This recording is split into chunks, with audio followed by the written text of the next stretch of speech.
Incredible stuff.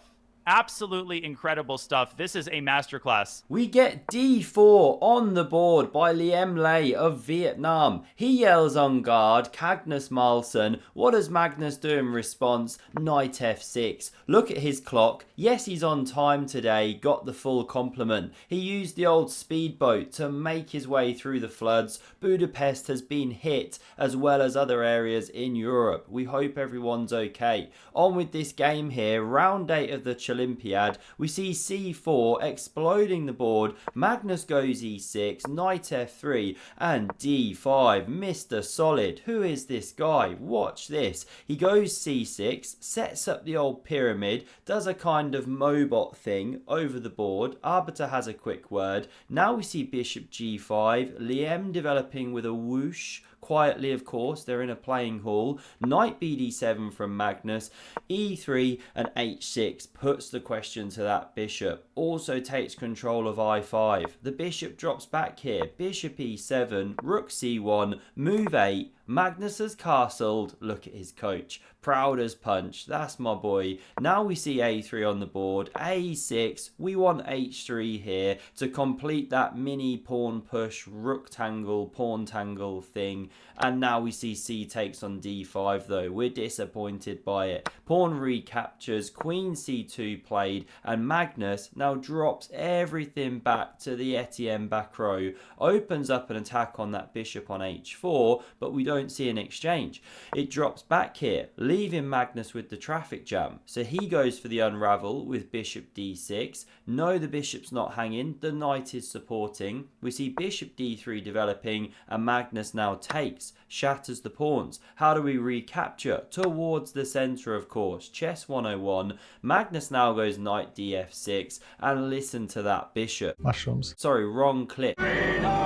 Finally got its eyes open. We see knight e5 because obviously, bro, knights belong on outposts, and now Magnus plants an octopus that Stoctopus can be proud of. It's a defensive one, and now not a forced move, but not a bad move either, according to the Silicon Overlord, taking control of e4, but you do weaken this pawn now. Magnus immediately targets it. Knight e2 played, rotating, good move, and Magnus now completely forgets which way his pieces should move, drops backwards with the knight, or does he? He's challenging that powerful piece. And how about this for a response? I mean, takes looks natural. Black does actually have a small edge now with pressure on e3. Not played. Rook h5. There's a weird looking move, and it's correct not to take, or pawn recaptures and you start dislodging this great knight on d6. Now hang on, what about g6? Getting rid of that rook. Well, then the bishop crashes through. Queen follows.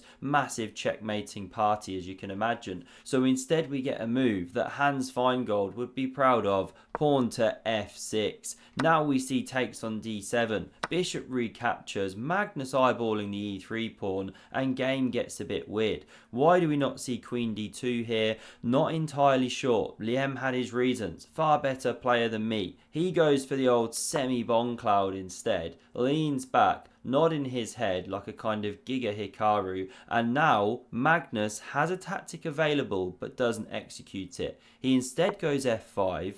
You can still go queen d2 here, but not played. Rook e1 is played. And now Magnus does execute on the tactic. Very strange, this whole sequence here. Beyond me, right? Magnus plays the exceptional rook takes on e3. Levy absolutely freaking out from the stands. One grandmaster even falls off his chair. What a move on the board. And now we see the point. After king takes, queen e8 check, LPDOF they say. Loose pieces drop off. I think I messed that up. Now we see king f2. Queen recaptures on h5 here, and this one slides into the attack. And perhaps this is why Magnus held off doing the tactic until he'd played f5. Because now he's got queen g6.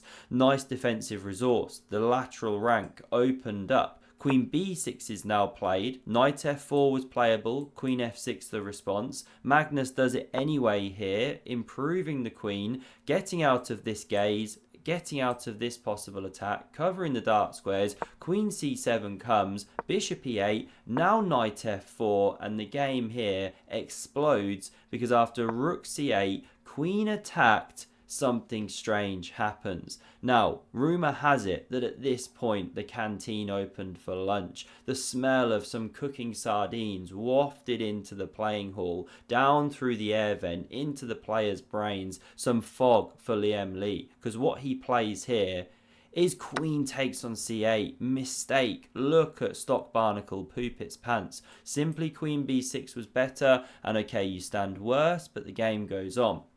This was played, however, knight recaptures. This is the point, and you even win a knight. Looks absolutely fantastic. 2 minors and a rook for the queen, but as ever, Magnus, Mr. Perfect, he's seen deeper. After queen takes on d4, check, king f1, well now he is getting at the pawns. He's getting at the king. Never nice to have it exposed when the queen's bouncing around.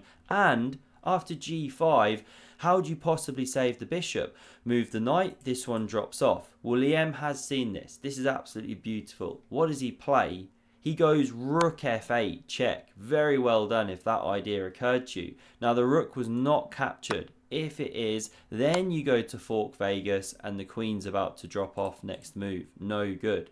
So we come back here, taking no good.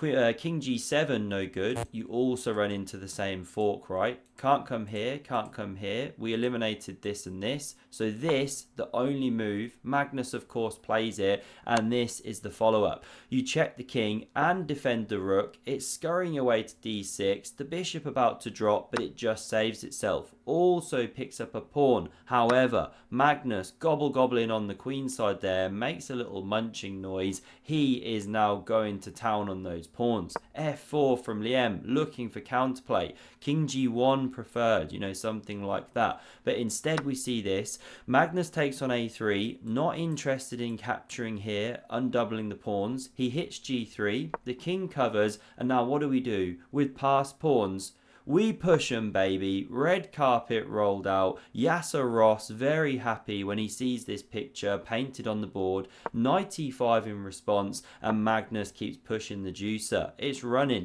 Rook f7 played. Looking for a check maybe, and attacking b7. Magnus first to the punch. He lands a check. King f1. Incredible stuff. Absolutely incredible stuff. This is a masterclass. And Magnus Carlsen is putting the finishing touches on right now. Checking once more here, and you can move the king, then the pawn is running. Instead we see bishop d3 doing a poker face, looking all over. Will the world number one spot it? Oh, the little rascal. He sees his queen was hanging, saves it on the board. Now we see bishop f5 back, losing time, yes, but that one was attacked, and you want to free up the knight. We're going to see why, because after a3, Liam goes knight d3, and he's setting a cunning trap. If you now play pawn to a2, looks so natural, well, smack bang wallop, that's some sweet chin music, because the knight took away the escape square. This is actually a checkmate on the board. Bishop, rook, knight converging. How lovely is that? But not played, of course. Magnus sees it. He comes up with an equally swashbuckling response by playing queen takes on d3, check. Double question mark, exclamation mark, bishop recaptures, a2. You can't stop it going through. We get rook takes on b7. It's a baby girl. Now king e2 comes, queen g1, and here we see resignation from Liam Lee, because this pawn is about to drop off the board. I mean, what to do? What's the best move? King f3, okay, but then there's things like this, and you distract and you pick up. The king's way too exposed. These are running. It's just game over. This was the final position here. Epic, crushing display from Magnus Carlsen. And for another incredible game on screen now, have a look at this video. Thanks very much for watching, and see you soon.